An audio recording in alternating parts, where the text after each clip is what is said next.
Hello and welcome back to Mountain Go Gaming, you sexy people. Alex seems to always be ready. We're about to test that theory today. And we're coming with you with another faction deep dive. Today it's all things the Gorn Monster, Men of the West, Defenders of the Pelennor Field, Return of the King. We're seeing Aragorn in full flight. Literally full flight. It's going to be great. I cannot wait. But before we get into it, like, share, subscribe.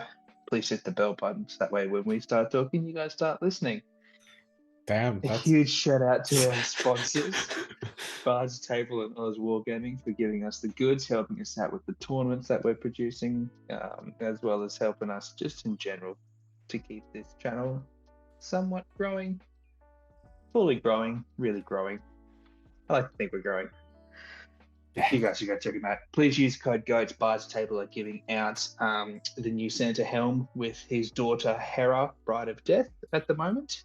And Oz Wargaming will probably have some sort of crazy deal coming up in the near future, which code GOATS will just tack on top of as well. Man's a madman. He's all about selling stuff for cheap as chips. Yeah. Just gonna get stuck in. Absolutely, Alex. Before we get into it, give me a short, hard, and fast thoughts about this. I don't play any of the Aragorns, so I'm a spectator. I haven't yet. I would love to. I love Army of the Dead. They will be featuring. It's just all a hero fest. There's a lot of heroes available. It feels like, especially right now with the selections we've got, it feels like there's only a couple real choices, which is a shame. Yeah. So fair. But look, a lot of these lists, especially Men of the West and Defenders of the Pelennor, are extremely flexible. You get to bring all your big heroes. You get to smash face with them. No complaints from me. 100%. We'll start off with the army bonuses first, just to quickly set the tone. So, Return of the King, you have to include Strider and the King of the Dead, and Gorn is always going to be the general. Right? The Heir of Isildur, Aragorn does not have to pay any points for the Anduril, the Flame of the West. He automatically gets this for free. Fight for us and regain your honor. Friendly Dunharrow warrior models within 3 inches of the Gorn gain a +1 to their fight value. So finally, from last edition, that Fight 3 killer has finally boosted them up to Fight 4. Is that enough? We'll find out. Final one is Visions of Terror. Whenever the King of the Dead charges into combat after the charge has been completed, he may spend a will point to use the special rule. If he does, any models within 3 inches of the King must take a courage test in order chosen by the King of the Dead's controlling player. If the test is failed, the model must move up to its move value directly away from the King of the Dead. Spicy. Spicy indeed, yeah. Do you want to run us through the Westman? The Men of the West. So there's a couple key things for the list building. So obviously taking Aragorn, King Elisar in his mighty high point mode, 225 points, I'm pretty sure. You can either include cavalry models, which will be your heroes can take horses, or eagle models. If you have eagle models, all your heroes are going to be on foot, which is an option. If you take Gwaihir, so all your heroes are on foot, he can have great eagles in his warband, and that's it. And obviously they can't be in anyone else's warband. And Gandalf gets no Staff of Power because it has been shattered at this point. Yeah. Like my hopes for including him in the list. Additionally, we have, for Frodo, once per game at the start of any fight phase, Aragorn can use the special rule as long as he's alive and on the battlefield. When he does, all friendly non-eagles within 6 inches of him gain a bonus of +1 fight value and reroll ones when making strikes until the end of the turn. It is an active rule for Aragorn. Gandalf gets to reroll a d6 for his casting, which kind of, not really, but somewhat makes up for his missing Staff of Power. We have This Day We Fight. As long as Aragorn's on the battlefield, all friendly models pass all courage tests they're required to take. No range, no nothing, everything just passes. All friendly infantry within 3 inches of a hero get dominant 2. Again, can I use 2 models on objectives? A lot of rules, a lot of them tied specifically to Aragorn. You can guess why. I'm there for it. And the final one is going to be the Pelennor Fields. They have such huge army bonus. It cannot be overstated here. You read it out. What's it called? I wouldn't have a clue. Defense of Each the White hero, City. each hero in your armies can once per game declare a free heroic action or combat. Sorry, combat. Heroic what? Heroic combat. Oh, really? I thought it was just a heroic half a C. Who wouldn't? No, that's literally it, and the rest of it. That's all that I That's really it. wanted you to see was just that. Hell yeah. They can declare a heroic. Heroic what? You find out. Yeah. Find out next. Yeah, All right. for heroic combat. Yeah, that's all. I'm trying to make this as like limited jumping over the top of each other because there's a lot of shared profiles here. We've also recently done a whole deep dive into the fellowship, so we're going to fly through a lot of these stats and profiles, and if you want to go into a bit more of a deep dive, the tactics of the fellowship also translate to the Pelennor Fields Aragorn era list as well. So hopefully there's a link up here. Go check that out. Run us through Strider and Gandhi. Yeah, so we'll go quick through Strider and then we'll go a bit further into Gandalf the White as our first time. Main thing about Aragorn, he's fight 7, 3 attacks, 3 wounds, 3's in all the places you want it. He has a 3-point of might every turn from Mighty Hero, resistance to magic, as well as the Ring of Barriers. So after he does all his resisting, he has another dice on a natural 6. The magic power just doesn't work on him. He has every heroic except for heroic channeling. He's just everything you can want. Defense isn't great, but you can usually take him with that Elven Cloak as well, which does help a little bit. He's the main character for a reason, and his profile shows it. He does it on the board. And if he's got the free Anduril Flame of the West, he wounds everything on 4s, no matter what. If you two hands, it becomes 3s. Not bad, not bad. I feel like two-handing with Anduril is a real threat this edition. Oh, absolutely, because you can genuinely... And if he's on horse as well, you got 4 attacks on the charge. Maybe you haven't even called you haven't used your 3-point of might yet. Worst case, something happens, you smite it up. Gandalf the White, though. Right. Spick and span new profile. I've used this guy a lot in Top of the Walls, and I really enjoyed it. Fight 6, strength 4, but realistically strength 5 with Glamdring, 3 attacks, 3 wounds, 3/6/3, 3-point of will every turn, rerolling all his failed fate. Most of the heroics you want. Channeling, fantastic. Defense, fantastic. Resolve, useful in some situations. Definitely. Heroic Strike, brilliant, especially on now 3 attacks. Mm-hmm. A lot of the spells you want. Terrifying Aura, fantastic against all evil armies. Blinding Light, useful if needed. Doesn't have to compel anymore. You don't need it anymore. Just win. It's all good. Transfix, your staff is broken against enemy wizards. Love it. Love it. Speak span for new profile. Shadowfax is a Chad. Gives him some more fate to use. Yeah, it's just a sick profile. Have you used foil magic yet? There's never been a time, to be honest. In my games, it just hasn't come up. I've been waiting for it. I've really been waiting for it. But I've seen people use it. I'm like, I wish I had Gandalf, but whenever I've had Gandalf, I've just never had the matchup, unfortunately. That's so fair. Look, a gripe of mine is like Gandalf the White being like a main character wizard. I feel like he should have compel.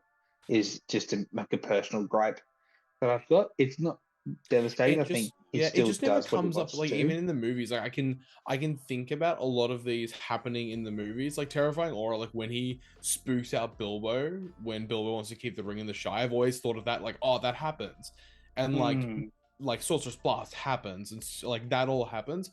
Yeah.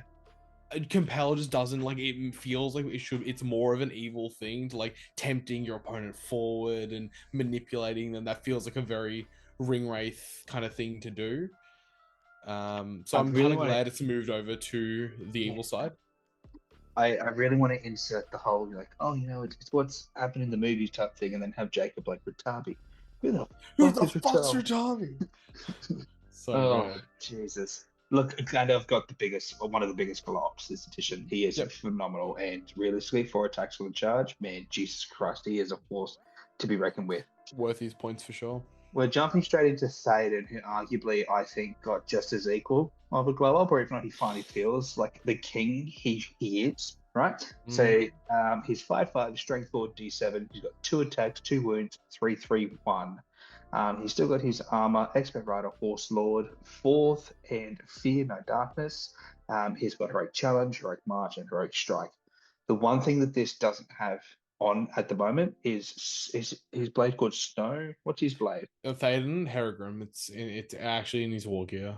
Paragram. There you go. Hell So yeah. like, bro, that sword, Dude, it went from one of the bro. worst swords, the worst sword in the game, to it was Mm. worse than a normal sword because it made you remember what it was, even though you'd never use it. 100%. Basically, what we're yarning on about is that every time he matches someone in fight value, so berserkers, if you draw on the dual roll to win the fight, it's always going to go to Théoden. Yep, no roll off, no nothing. Don't worry about Just elven cloak, elven blades. Don't worry about it. You just win every roll off. It just becomes the perfect troop muncher, and by God, does he do that super effectively now? So 3 attacks, 6 with the down because he's going to be mounted, winning fights all the time on 6s. That's just against other fight 5 models, but even striking as well. Like, he gives fight 7 heroes a good run for their money now. Yep. Him paired up with, say, like a Gorn, even, that's terrifying. Yep, it's 12-inch standfast on him. He's a Mm-hmm. solid leader, but you do have Aemir as well, and he's kind of Well, crazy. that's a perfect segue. So Amir's got fight 6 now, which is fantastic. Strength 4, D7, 3 attacks, and he's rocking that sweet 3-3-3. Yep. He also has Chad's sword. So anytime Yep. he rolls a natural 6 to wound, you may roll an extra dice for each natural 6 you scored. They don't Yep. get to explode as well. No. But considering you could potentially roll 8 dice to wound after you charge an infantry model, and any of those that roll 6s get an additional strike. Yeah. Insane for putting down To be honest, like, you could expect pretty much nearly 2 extra explosions off the 8 dice. Yeah. Oh, really? the threat on heroes, monsters, even models with saves. So, like, the most annoying thing is, calling that heroic combat of 2 berserkers or Dunlin Wildman with the 6-up save, and they just catch one. No. There's like 3 wounds on you now. You're not escaping this. Hey, Sean, how have your Wildman saves gone? True. Also, Abysmal. Firefoot, his horse, 12-inch movement. Yeah. Yeah. Great. It Fucking catches me wild. off guard every time. And can still charge up to 12-inch move. It's not like Hera where, like, Yeah, you're not picking and choosing. Yeah. oh, Jesus Christ. The price of grief. I'm not 100% familiar with what this one is. It's basically when Théoden that dies, is he has to the speak issue when at the kill. Théoden or Eowyn are in there and are slain. If either one of them dies, he rerolls all failed to wound rolls, and he must charge if able. He doesn't have to charge the person that killed them. He doesn't have to go towards them. He just gets. You kind of want them to die, honestly. That's so he just good. he's gonna do it anyway. He does it. Only thing it means is he can't go off to an objective later on, but you have other models. Hopefully, you have other models to do that. Because remember, these guys are purely in the Pelennor army, so you're expected to bring some stuff on foot anyway. Crazy, yeah. That was so much better. I remember last time was like Bardwick. He's just chasing. Yeah, and even like Eowyn was worse as well because you had to put down like a marker and you have to sit near the marker for the rest of the game and stuff. It was pretty rough. Yeah, that's good. Rounding it off, we've got the shit son Gimli. Look, strength 4, D8, 2 attack, 3-2-3. He's still got his master. He's still got his 2 options of going for an extra attack with these double swords or the big master crafted 2-hander. I love him. Weapons. It just feels bad that Leo's got such a glob and he went, I've got an extra fate point, I guess. Yeah, dude. Like, honestly, he's just like the evil stepbrother at this point. I don't know what they could have added, but surely there was someone in the department that went, like, the 2 of them should be somewhat on par. They're both 100 points. Like, just make it work. Honestly, I don't know. But actually, you know what? I'm not going to say what I think to fix Gimli. I would like you guys in the comments to jump in. How would you fix Gimli this edition? What extra would you give to him? If it's ridiculous, I'm going to tell you it's ridiculous. If it's worth considering, either it's a good opinion or it makes the hot takes video. Oi, shout. Absolute shout. All right. Then we've got into the juicy stuff. So this is taking all of like the rest of the profiles. We've got the King of the Dead. He's now 8-inch movement, and they've got the Spectral Walk, which means that they can literally just move over any piece of terrain with no vertical movements or any like reduction of movement, which is even rolling 6s on across all fences and everything. It means you don't have to worry about the jumping into controls and having to charge the nearest point. you can wrap around and do whatever you want. And Yeah, it's very, very impactful. Fight 6, Strength 4, D8, 2 attacks, 3 wounds, 1, 6, 3. Blades of the Dead special rules, Terror, Drain Soul, the Dead and the Living. Man's Rock and Heroic March, love it, and Heroic Striking. Fine. Okay. It's 1 point of might, but when you have Drain Soul to auto kill any model that takes a wound from him, only issue is the Dead and the Living means that his heroics only affect Dun Harrow models, and his Standfast only affects Dun. So if you're taking him, you're assuming you're either in Return of the King or you're taking a good majority of Dead in the Pelennor fields. Yeah. Is there an argument though to have him as like a pure format threat? No. Single dropping a 100-point model? Probably not. I feel like that's a tough sell on a one might model. Because outside of that, it's tough. Yeah, it's tough. In Pelennor. Fair enough. I won't argue anymore. All right, do you want to run us through Gammas? Yeah, we'll quickly run through game length. So he's fight 5 now, which is amazing. Strength 4, defense 6, which can be a little bit squishy, but 2 attacks, 2 wounds, much like a captain. Also captain-like heroic stats, 2, 1, 1. He has all the lovely Rohan keywords you want. So Expert Rider, Horse Lord, he can lead Royal Guard, he auto-passes Courage of Thaden's on the board, Heroic Defense, Heroic March, great heroics. He has his massive banner, which is 6-inch, 50 points, 6-inch banner, and Rohan heroes within 6 inches. Whenever they spend any points of might for any reason, on a roll of a 6, they get to keep the might point. Yeah, it's great. Don't let anyone tell you, oh, it was better than that. No, it's great. It's fantastic. You take it. I think it's fine.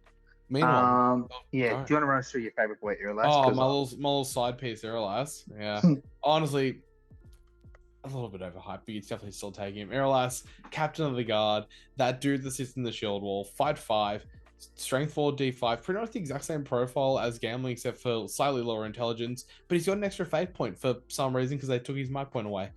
His main thing here, he has Swarm Protector Denethor, fantastic. He can lead Citadel Guard, awesome. He can do some other funky things, so he can shield, even though he doesn't have a shield, and then if he wins the fight, he whacks him back for a Strength 4 hit, awesome. And all Citadel Guard within 3 inches of him get +1 to wound to making strikes. Fantastic.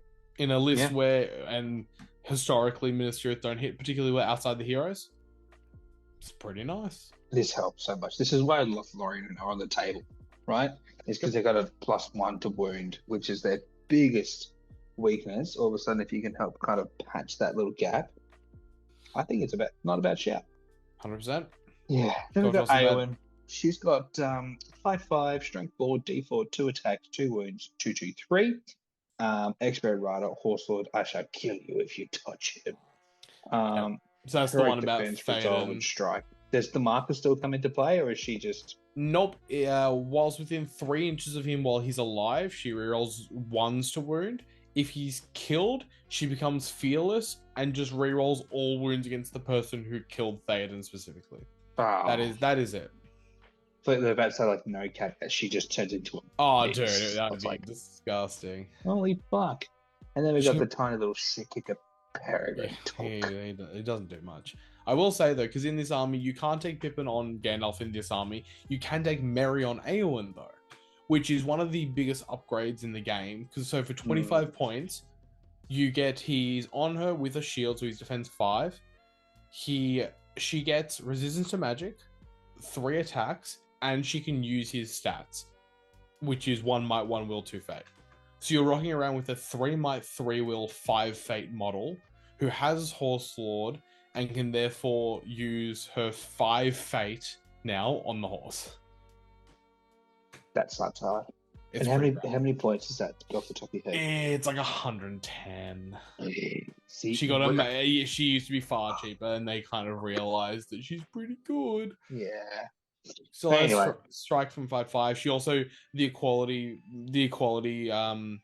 patch came in, so she is strength 4 now. Yeah. So that, which is a actual good thing that needed to happen. 100%.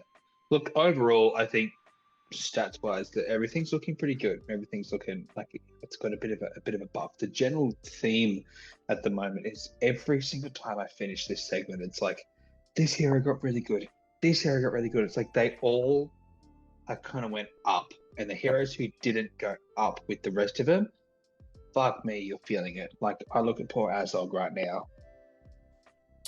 Yeah, I feel like they forgot that, like, sometimes if things are, like, above others, but you nerf one and buff the other, you just end up in the same situation. Yeah. Like, it's just... Anyway, these guys, I think, for the majority of it, apart from Gimli, who took, like, a side/slight down step, he didn't really change when everyone else just got, like we said, Legolas. Fuck, Legolas got good. Last two, the big two. Elisar is rocking Fight 7, as mentioned before, Strength 4, D7, 3 attacks, 3 wounds, and the 3/3/3. Everything else, correct me if I'm wrong here, is the same. Like, he's still getting the Mighty Hero, he's still got the Ring of Barahir, he's got Andril in this one here. Only Horse difference, Lord, I believe, is the Defense 7, which is amazing. huge. And Sandman of the West, which is his 6-inch banner to all models. Yeah. Which is fantastic. Even on foot, Elendil's kind of looking over at him, being like, God damn. I wish I was you, boy. Oh, 100%. And then rocking out with everyone's feathered fuck. Yeah, Gwaihir. He's big, he's strong, you can't If you don't know him. what Gwaihir does by now, like... Honestly, no, you're lucky. You're lucky. If you don't know what he does, you're a lucky little boy. That is so fair. For those of you who don't know what he does, he is Dominant 4. He flies 12 inches. He's Fight 8 now. No, sorry, he was almost Fight 8. But his Strength 6, D8, 3 attacks now. So he's got the 3/3/3. He's a large target. He's got Heroic Defense, Heroic Strength. Hits like a truck, takes damage like a truck. The Heroic Defense just... For some reason, again, I can't remember Gwaihir ever being like, no, stop. Yep, he's a big boy. He's 150 points of just pure quality. I'm praying that the next slide is tactics, because I want to talk tactics with you for a second, because like I was having this debate the other day. Gwaihir, I played Gwaihir last edition as a very defensive piece. Mm-hmm. If every time I went to like throw Gwaihir out, Gwaihir underperformed and would really sink my army. I think Gwaihir does the exact same fucking, especially with the 2 attacks, right? Yeah. Gwaihir does the exact same thing he does last edition, but better. I don't think he does attacking pivotal swing rolls. He's not that clutch X factor that can pull you out of a really tough situation and then win that game. You have to still set him up. You still have to play to Gwaihir, if that makes sense. Do you agree? Yep. I 100% agree with you, because I love when he is even more of a distraction piece. He goes into a hero and just annoys him for a couple of turns. He's super hard to take down, and they have to spend resources to get rid of him. Meanwhile, the rest of your army are doing stuff. The issue is that third attack, and we can talk about attacks and dice rolls and the math of that, is such an improvement that if he needs to, he can throw himself in and just be aggressive and do what you need to do and start doing really, really good hurls, because his intelligence is also really good. And it's that flexibility that just makes him such an insane piece of gear. So last time we did a tactics video, I was just talking absolute shit. I'm going to pray that this works. So this is like a typical battle line, right? This is my whole Isengard army, by the way. This is not a typical battle line, but it's roughly like 13 wide, yeah? So the reason why Gwaihir is so threatening is because if all of a sudden you have, I don't know, this big fuck off hairbrush, just jumping behind the line the whole time, the hairbrush / Gwaihir can hit one side. Barge, we've mentioned Barge and the shenanigans that can go on there, right? And then next turn, do it to the other side and keep applying pressure on the either flanks if there's no juicy heroes to go and pester. What that's going to do is to A, disrupt your battle line, B, create traps towards the middle, and C, create opportunities for stress and mental load on your opponent to be like, what the fuck is happening? How do I deal with this shit? Do you know what I mean? Like, that's what Gwaihir does. That's what Gwaihir does. He is that annoying, stupid pigeon that just won't leave you alone. Yep. And it's not even like it's like a glow, he's a glass cannon. No. Defense 8, 3 wounds, 3 fate. That is Like, just a massive issue. it's Terror as well, huge. because you Mythons don't get enough models into it to even stop him and win the fight. Monsters charge, so he's knocking even down your heroes on cavalry. He's just a massive pain. But I don't think he's the center point of these armies, Definitely even though not. he's available. Because in Definitely Men of the not. West, losing the horses is a big deal. So I'm so glad you brought that up.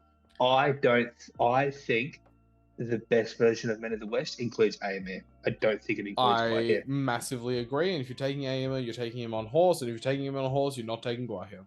So just to recap on like Aemir, I'm just gonna put up on the screen. Keep Yeah, going. 100%. Oh no, I was gonna say, Damo from No Might No Fate came to CanCon with us, 850 points with Men of the West, was the only army there that could take a hero that didn't take a hero. That could take a monster that didn't take a monster.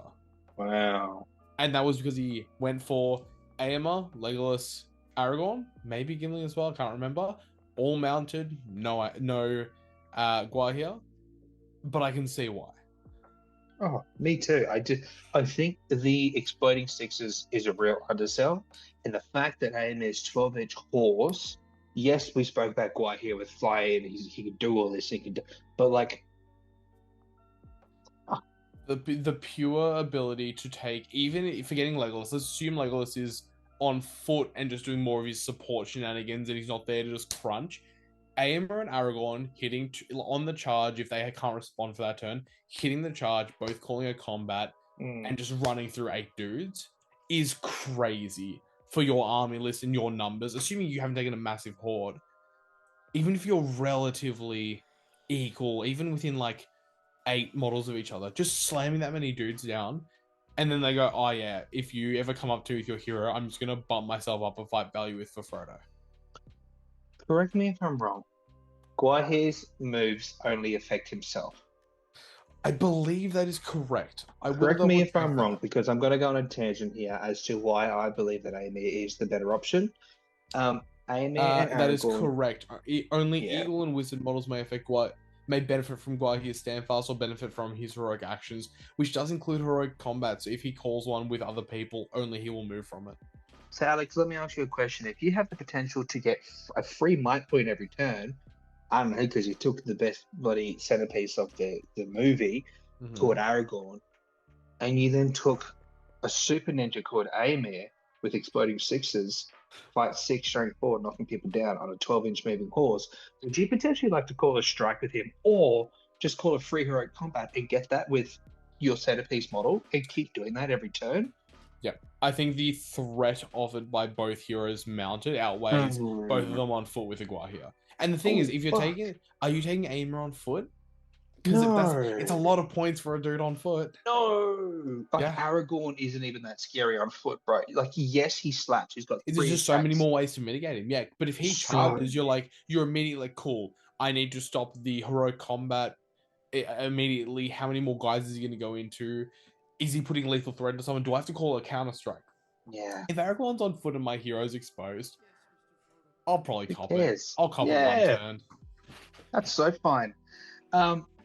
Look, I think that is the biggest point that I want to get at right now. I think if you want to be competitive, take Aemir, don't take Gwaihir. For Men of the West, what about my boy Gandalf the White?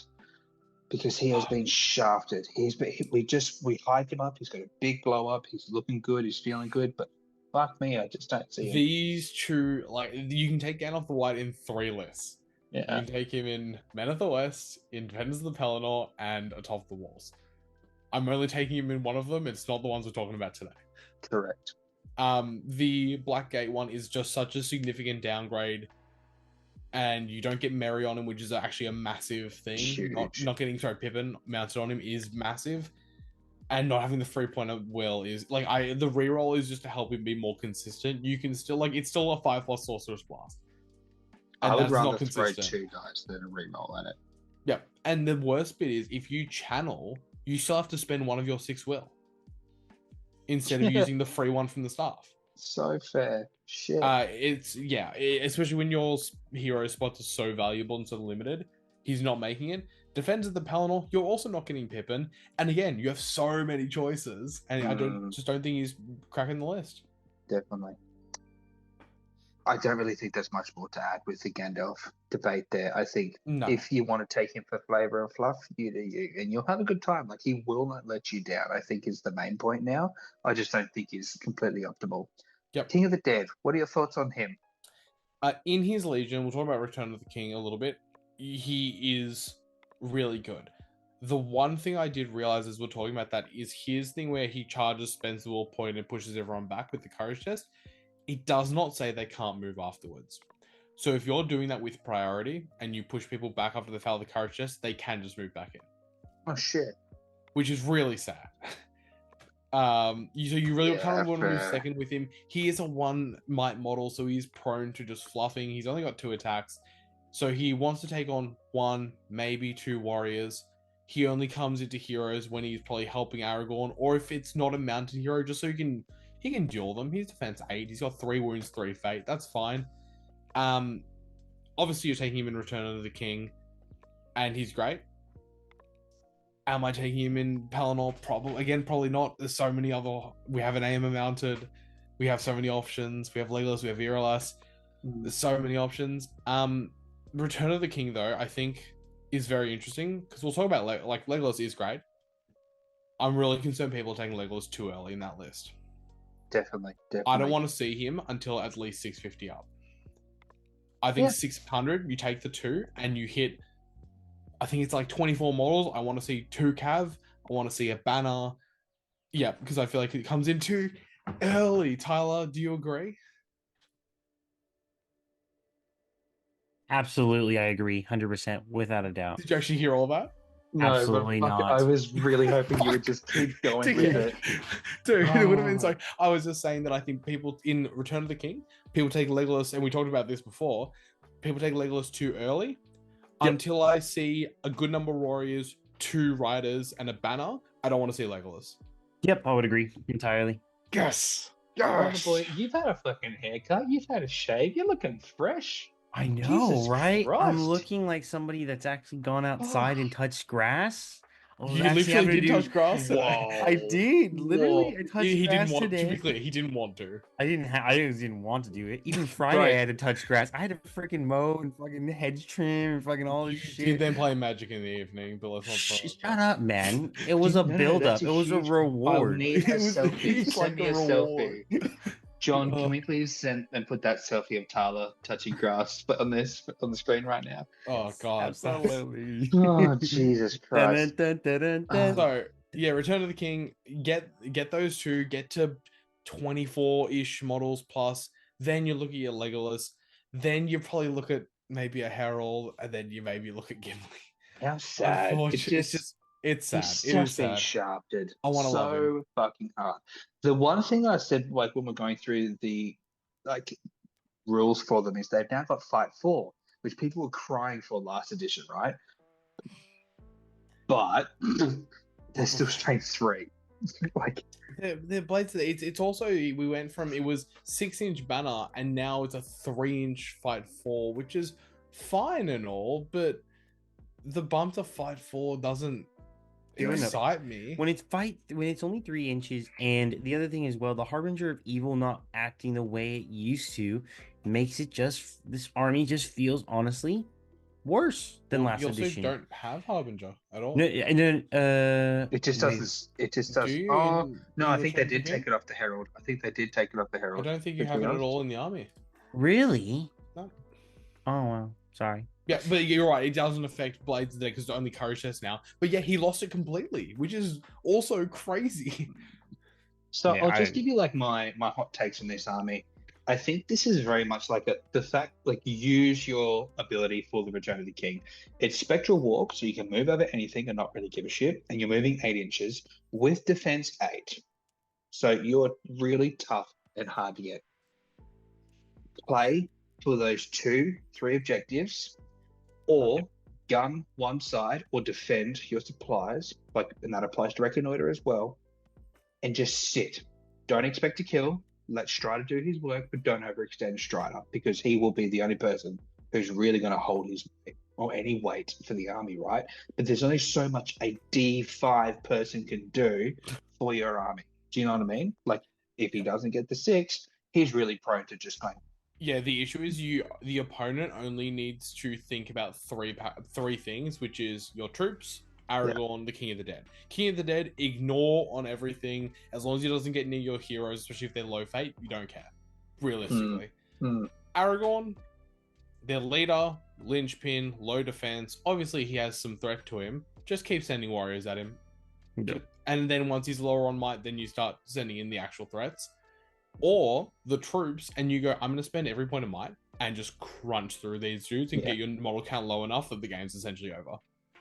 Yep. And we spoke about how, like, Aragorn's still scary, but he's not as scary when he's on foot versus when he's on horse. He's on foot this list. Like, and we spoke about literally why you don't take fucking Gwaihir in Men of the West, because you can't mount Aragorn. The same thing applies to a D5 Aragorn now. I'm going to follow this up with something maybe contentious. Defenders of the Pelennor is one of the best starter armies in the game. Oh, fuck yeah. You can take any... It's like the classic, if you have you coming back to the hobby, you have random mismatched warriors and heroes and whatever, you shove them together, you have the easiest army bonus to remember, possibly in the whole game. There's one of them, and does a very simple thing. You can combine it all together, and it'll probably turn out okay.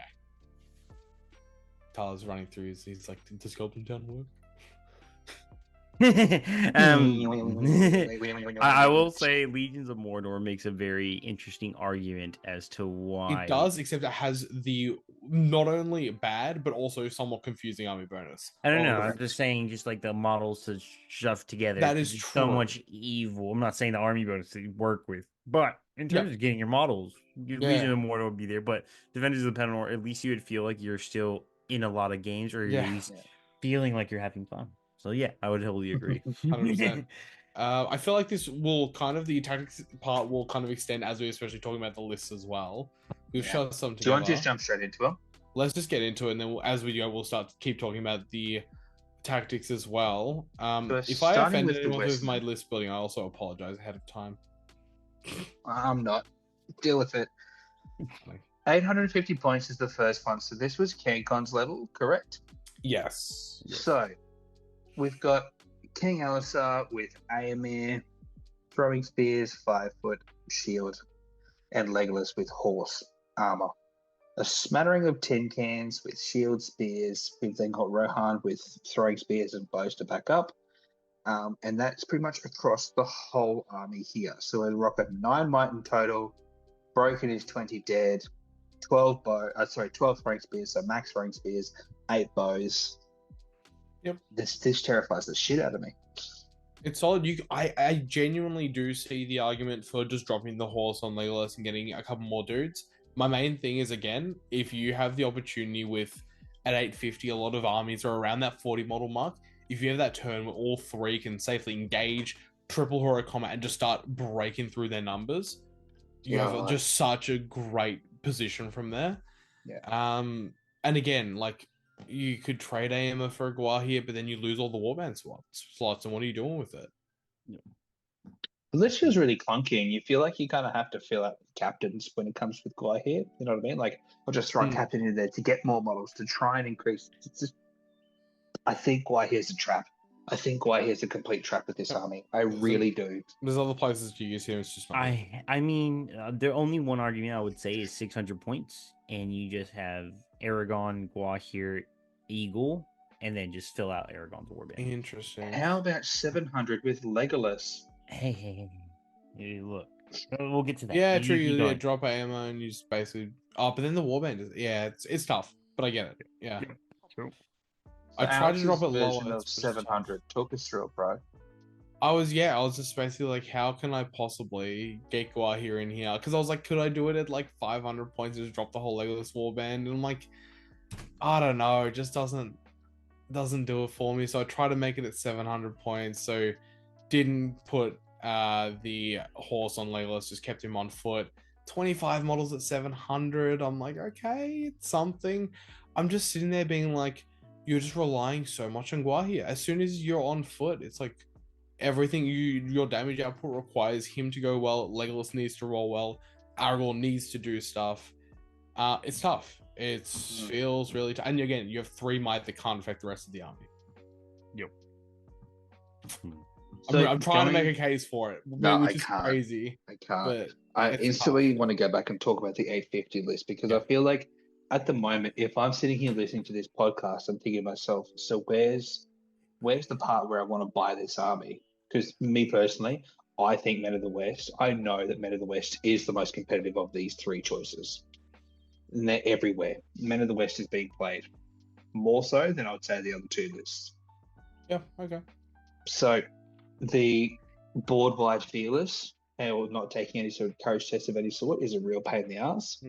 Aragorn and how you use Aragorn, we've spoken about that throughout the whole video here, is huge. Pairing him with Aemir gets even better. Or the potential to pair him with, say, Legolas is massive. We haven't really touched a whole lot on Legolas, and I don't feel like we need to go into Legolas too much because don't worry, Tyler, if you go back to our Fellowship and Road to Rivendell and everything, you know what you know what we think of him. And you should go check out that video. So it's a combination. It's pretty much what I'm trying to fumble my way through now. It's a combination of these key pieces that really helps make Men of the West be, I'm not going to say like a top tier list, but definitely like an A grade plus is what I feel. Super solid. And you have for Frodo is a great army bonus. That turn of +1 fight on everything within range. Aragorn's +1 fight, Aemir's +1 fight, Legolas is +1 fight. I mean, the reroll to wound affecting the heroes as well is actually pretty chad.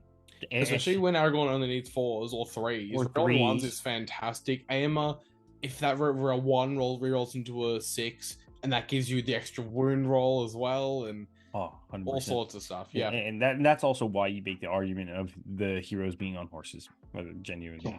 100%. Cool. Happy to move on? Yep, I'm feeling good about that. Depends on the Pelennor. Tyler, what do you reckon is a 500 pointer?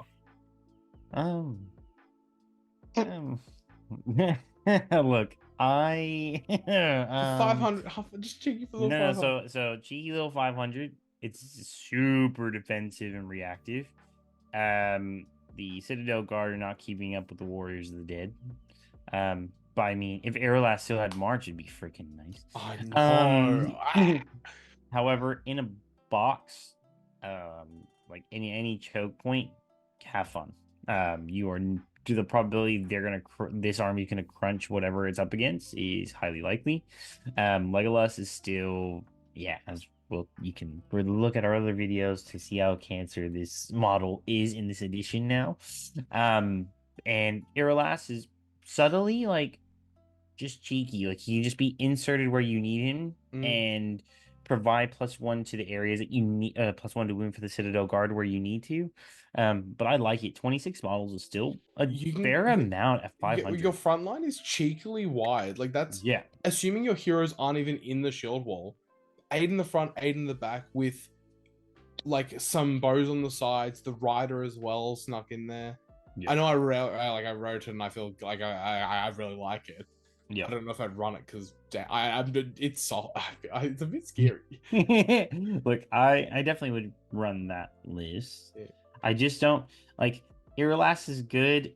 Legolas, man, just his combat prowess is freaking. It just hurts my soul.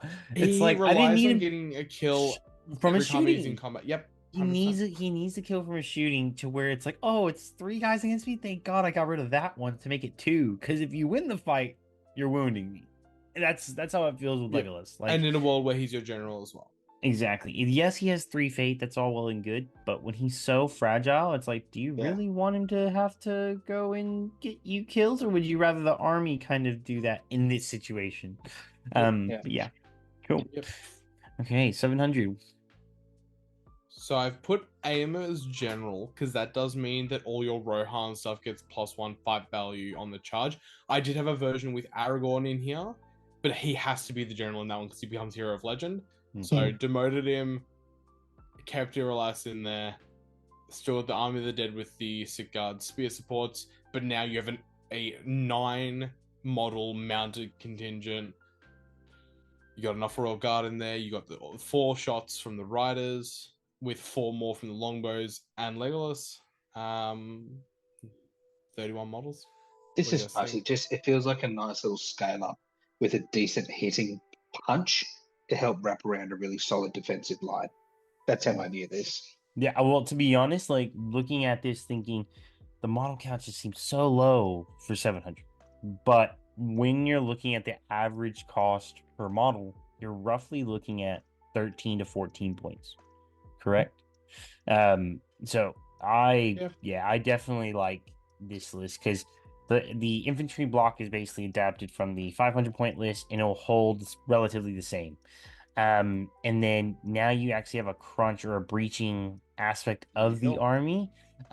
Yes, they don't get the +1 strength of the charge, but they still get the fight value, as you said. And Aemir is still good. He's just that guy, yeah. He's just built different. And he's a more reliable defensive leader as well. So now, if 100%. Legolas needs to throw himself away, okay. Yeah, you don't give a crap. There's only one mission right now, and hopefully a little bit more once the match play guide comes out. That actually matters in terms of protecting Legolas in a sense. So yeah, I definitely like the 700 point. It's interesting because I don't know how I feel about some of the riders. I almost would drop all the riders of Rohan and just go more. At first I started with 6 Royal Guard, but I was wanting to make sure that there was enough bows to ensure my opponent wanted to come to me. Yeah, that's my main thought, but I can also say just going like, yeah, just give me the Royal Guard. Yeah, that's so fair. Just because of the fight size. Set a challenge out here quickly. If you are a player who is either new or returning, and we've said that Defenders of the Pelennor is one of the best starting armies, how would you build it? For a new player? A new player, because I look at these 2 lists, I don't think these are new player friendly. Well, based on, and the thing I think of immediately is what is selling on the second-hand market, what are people willing to get rid of? Army of the Dead is a thing. Yep. It's very easy to get your hands on the 3 Hunters kit, and it's a really nice kit. Yep. Mm-hmm. So running Aragorn Legolas with some Army of the Dead, and then you can literally grab anything. If you grabbed any of the Rohan or Gondor battle hosts, you can do what's it called? Gandalf mounted with some Minas Tirith guys. You can do Aemir mounted with the Rohan guys. You can go across and grab. What else is there in this army list? I can't remember. So you have Eowyn. So of Eowyn, course, yeah. Any of those, get a Durnhelm going. A Durnhelm, you can grab a Theoden, you can grab a Gamling. Yeah. Any of these things, anything. Even if you went, I have a Rohan army at the basics of a Rohan army. You can then toss in anything else you want. Some Army of the Dead with Legolas, or just an Aragorn with some dudes, and it just comes together. Because if you have a lot of Rohan, but you're like, man, I just want to splash something just to feel like, oh, it's a Defenders of the Pelennor list. You can do Eowyn Gamling for some cheap dudes, and Eowyn being your leader is actually pretty cheeky. But if you then add in the King of the Dead, you still have a nice Warrior of the Dead block plus a nice mounted block with those 2 characters and such. So it's interesting in terms of what you can bring. I will say also, I mean, Durnhelm is just scary. Yeah, she far more points for the 100. It's like 110-ish, but again, this is a free heroic combat on every single model, every single hero as well. Yeah, and she has Mary. She's Mary. I don't know, so it's 2 for her, so it's great. And then Gamling's replenishing the might on. Does that work? I don't think he can call a heroic while mounted, but what he can do dismount. He can't. You call one on Durnhelm, then he dismounts, and then off the heroic combat, they both go in to something. He calls the combat, and then after the combat, he remounts her, and they keep moving. I'm pretty sure passengers can do that. I don't know if they can, but I just said it. Is Mary's keyword as well? Rohan I think he now? is Rohan as so well. So now you can get the banner with the Gamling. Banner works for the 6+, yep. And hope for the 6+. That's true. But yeah, I actually subtly like this list, but this is just one particular way. The idea of the Warrior of the Dead Citadel Guard line is just really tempting to me in the Rohan little splash. But there are so many ways to build this. You can bring in Aragorn, you can go for King of the Dead, and you could do a pure Army of the Dead here if you wanted without needing to bring Aragorn. True. There's all sorts of things you can do here. I think it's also the fact that don't feel pressured. Yes, we want to bring the Citadel Guard, and there's a reason why we want to bring the Citadel Guard for the +1 to wound from Airlass. They're squishy. They're squishy, but you don't feel like you can't just use Minas Tirith warriors genuinely to fit, because you're gonna be able to find those a lot more. So Legolas, there's so many freaking sculpts of Legolas, unfortunately. But that's where these army lists that we've shown, at least they are obtainable. But if you have to fill in with just normal stuff, okay, I get what's happening. But make sure to go to Bard's table for your needs to fill this army out. Or anyway. Cool. All right. And then the last one, we've got the Return of the King. At 600 points, we've got Strider with a cloak, shitload of warriors there. We've got banner, shields, and spears with one little pony. King of the Dead, 4 spears, 3 shields, and another little pony. 21 units, not bad, not bad. I don't have anything to be like, oh yeah, so this is going to do this, and it's going to focus on that, because it's just not going to fucking do anything. It's just going to sit there, run there really fast, rely on Aragorn, as we mentioned before in the tactics section. Hold choke point very well. One of my things is you don't need as many spears as you think in this army. If it gets you an extra model, just drop the spears, grab the dude. You on the flanks, you are sitting there shielding. You need to give Aragorn and the King time to just crunch through, push the models away with his. And every time you charge with the King of the Dead, you should be spending that will point and pushing dudes back. Gotcha. 100%, 100% of the time. You just want to break them up, be annoying, just give Aragorn time. That's all. And protect him. Remember, he's actually squishy. Your opponent knows he's squishy. He's your leader. Keep him safe. Yep. And I think that's where the Riders, the Dead, can come in clutch as well to really help stop a lot of those cavs. They're the anti-cav in this list. Stepping up to 800 points, we jump up 6 models, but we added Legolas and an extra rider by the looks of it, really. So it's the same shit.